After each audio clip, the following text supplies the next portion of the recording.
Welcome to This Explainer. Today, we're building a step-by-step blueprint for maintaining your mobility, your strength, and honestly, most importantly, your confidence as you age. We're going to break down the science of stability and give you a really practical, actionable guide to staying strong and steady on your feet.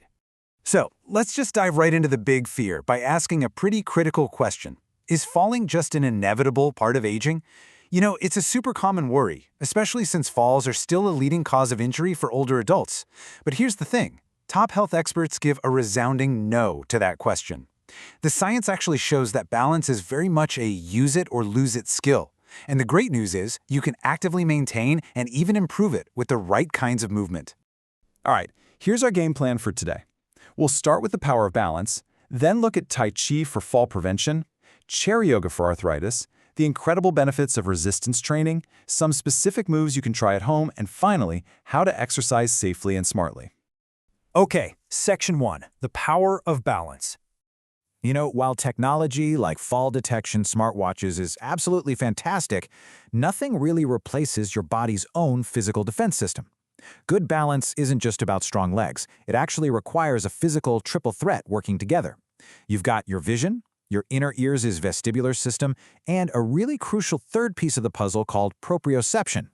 Think of proprioception as your body's internal GPS system. It's basically your brain's ability to know exactly where your limbs are in space without you even having to look at them. And the best part?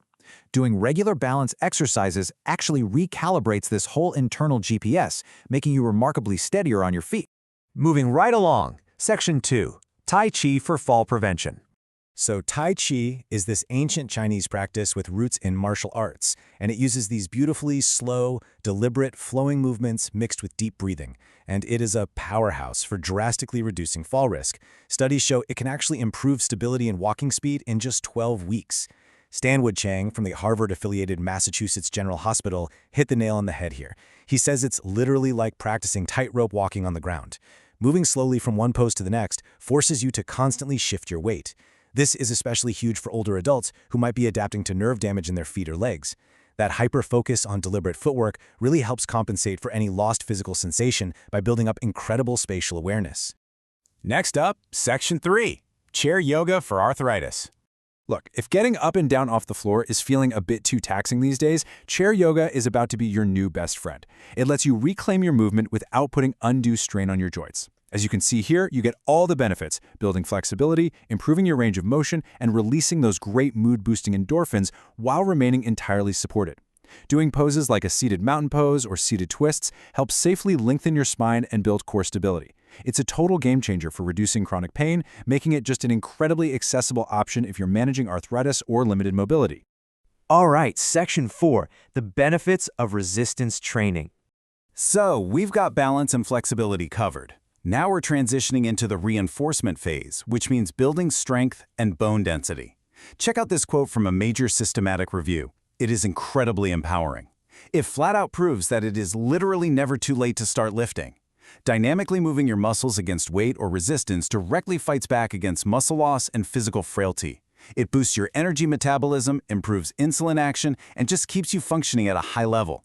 In fact, the CDC specifically recommends older adults do 2 strength training sessions a week just to maintain an independent, high-quality lifestyle. Let's get practical. Section 5, specific moves to try. How do we actually put all this into practice without, signing up for an expensive gym membership? Well, you can do some of these moves literally while you're waiting for your morning coffee to brew. We'll start with the absolute gold standard of balance training, the single leg stand. This move is brilliant because it mimics the exact mechanics of walking and climbing stairs. You just stand behind a sturdy chair, hold on, lift one foot, and balance for about 10 to 30 seconds. Over time, the goal is to use fewer fingers for support until eventually you don't need your hands at all. Now check out the form here. Maintaining good posture while holding the back of that chair safely builds up crucial ankle stability. And here's a pro tip. The leg you are standing on should be just slightly bent, definitely not locked tight. That simple little adjustment engages and strengthens the vital stabilizer muscles in your hips, which are exactly the muscles you need firing to catch yourself if you ever happen to trip. Next on the list is the heel-to-toe walk. Some folks call this the tightrope. Don't worry, no circus tent required, just a clear hallway. This one is fantastic for your dynamic balance, which is that crucial stability you need while actively moving. You just place the heel of your front foot directly against the toes of your back foot, keep your arms out wide like airplane wings for balance, and try to take about 15 to 20 steps. Just make sure to stay near a wall so you can easily catch yourself if you feel a little wobbly. To build some serious leg power without hauling around heavy iron weights, you've got to try the seated resistance band leg press. Resistance bands are just incredibly versatile. You sit near the edge of a chair, loop the band right under the middle of your foot, grip the ends tightly, and then press your legs straight out. Doing about 12 to 16 reps per leg safely strengthens those hips and knees. And the best part, you can use that exact same band for upper body work, like pull-aparts, where you hold the band out in front of your chest and pull your hands apart. That's amazing for back and shoulder strength. Put it all together, and everyday things, like getting out of a low chair or getting out of bed, become so much easier.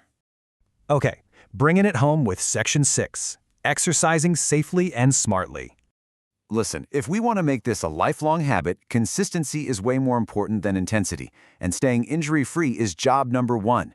Before you even start, prep your environment. Move those throw rugs out of the way, clear the clutter, and please, wear sturdy, non-slip sneakers. Floppy slippers are a definite no-go here.